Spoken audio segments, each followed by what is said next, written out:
یہ پیری مریدی کا کیا تصور ہے جی؟ کوئی تصور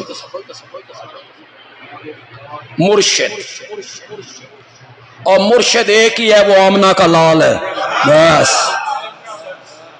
مرشد وہی ہے۔ مرشد نبی پاک ہیں جنہوں نے قرآن کا راستہ بتایا، جنت کا راستہ بتایا۔ لگے رہو جاہل لوگ، تھوڑی قسمت۔ آپ تو فیس بک پہ بھی لوگ اور بچے چڑھا رہے ہیں پوسٹیں کہ مرید پیروں کو دے دے دے دے کے سائیکل تے آ گیا تے پیر صاحب لینڈ کروزر تے ٹر گئے۔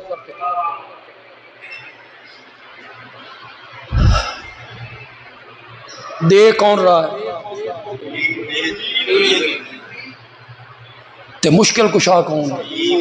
واہ، پیروں دی مشکل کشائی مرید کر رہے، کپڑے یہ لے کے دے رہے ہیں، آٹا یہ، گندم یہ، گاڑیاں یہ، پیسے یہ، رقم یہ، تے مشکل کشا کون ہے؟ وہ مشکل کشا بنے ہوئے۔ جاہل لوگوں کا علاج یہی، جہالت سے اللہ آپ کو نکال کے باہر لائے۔ اس میں کیا ضرورت ہے کہ کسی کی بیعت آپ نے کرنی ہے یا کسی سے آپ نے نسبت تعلق قائم کرنا ہے؟ میں بتاتا ہوں نسبت قائم کرنے کا مطلب کیا ہے، میں بتاتا ہوں آپ کو، کوئی نہیں بتائے گا، آپ کوئی نہیں بتائے گا، اس لیے کہ اس میں وہ جو معروف پیری مریدی ہے اس کا کلا کما ہوتا ہے۔ نسبت قائم کرنے کا مطلب یہ ہے کسی نیک بندے سے اپنی نسبت قائم کر لے، عالم ہو، شیخ الحدیث ہو، مفتی ہو، متقی ہو، کس لیے کہ میرے دنیا کے معاملات میں اور میرے دین کے معاملات میں جب مجھے کوئی پریشانی آئے گی، یہ عالم بھی ہے، نیک بھی ہے، میں اپنی پریشانی اس کے سامنے رکھوں گا، یہ شریعت کے مطابق میری رہنمائی کرے گا۔ یہ ہے پیری، نسبت قائم کر لیں کسی آدمی سے، لیکن دیکھ بھال کے کریں۔ عالم اس کی نظر قرآن پہ ہو، حدیث پہ ہو، فقہ پہ ہو،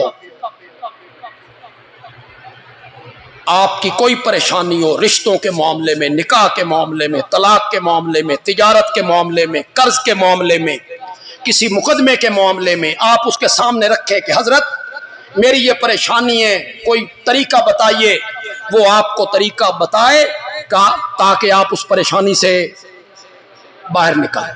بس اتنی سی بات ہے، اسی کو کہتے ہیں بیعت کرنا، اسی کا نام ہے پیری مریدی، اس کے علاوہ کچھ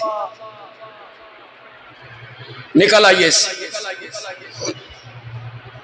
ایک پیر صاحب کی ویڈیو آج کل فیس بک پہ بڑی وائرل ہو رہی ہے، لوگ چڑھا رہے ہیں، اپنے بھی پرائے بھی، موافق بھی مخالف بھی۔ پیر صاحب فرما رہے ہیں کہ اور لوگوں جب مرید مرتا ہے نا، کوئی ذہن میں آیا کہ کوئی نہیں آیا؟ کسی نے سن رکھی ہے؟ نہیں سنی تو سنو۔ پیر صاحب خطاب کر رہے، جب مرید مرتا ہے نا اور اسے قبر میں دفن کیا جاتا ہے نا، اور منکر نکیر آتی ہیں اور وہ پوچھتے ہیں من ربک، تو جواب وہ مرید نہیں دیتا، اس کی جگہ پہ آ کے اس کا پیر جواب دیتا ہے۔ جاہلوں تہاڈا علاج ہے یہ۔ پیر صاحب کے آگے بیٹھے ہوں گے پروفیسر بھی، کوئی وکیل صاحب بھی، کوئی سکول کے ٹیچر بھی، کوئی کالج کے اسٹوڈنٹ اور طالب علم بھی، کوئی پڑھے لکھے تاجر بھی بیٹھے ہوں گے آگے، وہ کیا کہہ رہے ہیں؟ سبحان اللہ، واہ، جواب مردہ نہیں دیتا، ہاں کون دیتا ہے؟ اس کی جگہ پہ پیر دیتا ہے۔ ساتھ کہتے ہیں پیرا نال بنا کے رکھو، پیران دا احترام کرو، پیراں دا ادب کرو، انہاں قبر ہی تہاڈا کام آنا، تہاڈے کام آنا۔ پوچھتے اس سے اور وہ جواب کون دے رہا آگے سے؟ پیر۔ تو آگے کہتے ہیں، آگے فرماتے ہیں جس مرید کے سوالوں کا جواب پیر دے اس کے بخشے جانے میں بھی کوئی شک ہے؟ واہ! کرتوت کس نے کیے تھے؟ گناہ کس نے کیے تھے؟ جواب کون دے رہا ہے؟ اس کے جواب دینے سے وہ بخش۔ اسی پہ لوگ خوش ہیں کہ کرنا کرانا کچھ نہ پوے اور ہماری کیا ہو جائے؟ بخشش ہو جائے، ہماری بخشش ہو جائے، اس نسبت سے بخشش ہو جائے۔ ہم فلاں گدی کے مرید ہیں، ہم فلاں گدی کے مرید ہیں، وہ ہمیں بخشوا لیں گے،